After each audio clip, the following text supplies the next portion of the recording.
അടിമാലി ഗ്രാമപഞ്ചായത്തിലെ 12ാം വാർഡിൽ ഉൾപ്പെടുന്ന 200 ഏക്കർ മേഖലയിലെ മില്ലുംപടി ITC ജംഗ്ഷൻ റോഡ് കുടിവെള്ള പദ്ധതിയുടെ പൈപ്പുകൾ സ്ഥാപിക്കാൻ വെട്ടിപ്പൊളിച്ചതായി പരാതി. ഏറെ നാൾ തകർന്നു കിടന്ന ശേഷമായിരുന്നു ഈ റോഡിന്റെ കോൺക്രീറ്റ് ജോലികൾ തുടങ്ങിയത്. കോൺക്രീറ്റ് റോഡ് പൂർവ്വസ്ഥിതിയിലാക്കാൻ ഇടപെടൽ വേണമെന്നാണ് ആവശ്യം. അടിമാലി ഗ്രാമപഞ്ചായത്തിലെ 12ാം വാർഡിൽ ഉൾപ്പെടുന്ന 200 ഏക്കർ മേഖലയിലെ മില്ലുംപടി ITC ജംഗ്ഷൻ റോഡ് നാളുകളായി പൊട്ടിപ്പൊളിഞ്ഞു കിടക്കുകയായിരുന്നു. പിന്നീട് റോഡിന്റെ കോൺക്രീറ്റ് ജോലികൾ നടത്തുകയും യാത്രാക്ലേശം ഒഴിയുകയും ചെയ്തു.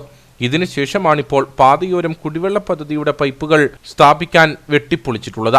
ഈ വിഷയത്തിലാണിപ്പോൾ പ്രതിഷേധം രൂപം കൊണ്ടിട്ടുള്ളത്. ജലജീവൻ മിഷൻ പദ്ധതി ആണ് അറിയാൻ കഴിഞ്ഞത്. ആരാണ് ഇതിൻ്റെ ഉത്തരവാദി, ആരാണ് ഇതിൻ്റെ കോൺട്രാക്ടർ? ഈ കോൺട്രാക്ട് വ്യവസ്ഥയിൽ പൊതുജനങ്ങൾക്ക് വേണ്ടി ചെയ്യുന്ന പദ്ധതിയുടെ ബോർഡ് വയ്ക്കും, അടങ്കൽ തുക വയ്ക്കും. ഇതൊന്നും ഈ പ്രദേശത്ത് കാണാനില്ല. ഈ റോഡ് കുത്തിപ്പൊളിച്ച് ഇപ്പോൾ നാശകോശമാക്കിയിട്ടിരിക്കുന്നു. അടുത്ത മഴക്കാലം വരുമ്പോൾ ഈ റോഡ് കുത്തിപ്പൊളിച്ച ഈ ഭാഗം മുഴുവൻ വെള്ളം കൊണ്ടുപോയി വീണ്ടും ഗതാഗത സൗകര്യമില്ലാതെയാകും.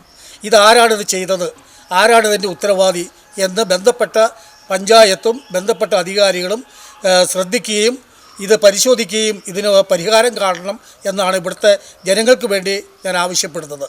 മഴ പെയ്യുന്നതോടെ വെട്ടിപ്പൊളിച്ച കോൺക്രീറ്റ് ഒഴുകിപ്പോകുമെന്നും റോഡ് കൂടുതൽ തകരുമെന്നും വാദമുയരുന്നു. വെട്ടിപ്പൊളിച്ച ഭാഗം പഴയപടിയാക്കണമെന്നാണ് ആവശ്യം.